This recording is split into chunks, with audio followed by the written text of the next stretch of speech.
To'g'risini aytaman, bu yoqqa chiqmasa kerak deb o'ylagandim yozgan postlaringizdan.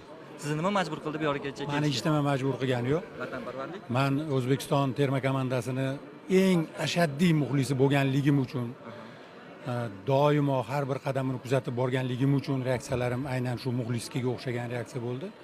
Lekin keng o'ylaganda O'zbekiston orqaga bir qadam, lekin oldinga 3 qadam harakatida hozir.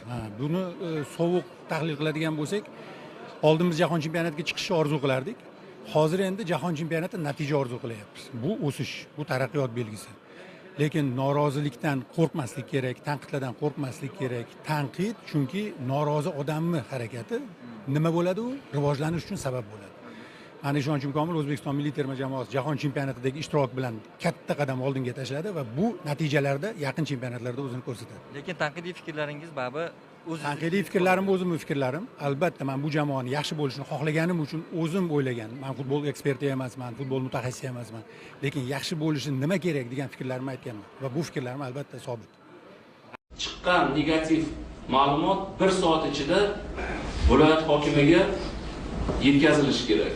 Ko'pi bilan 3-4 soat ichida rasmiy veb-sayt va ijtimoiy tarmoqlardagi sahifalarda dastlabki o'rganish natijalari e'lon qilinishi kerak.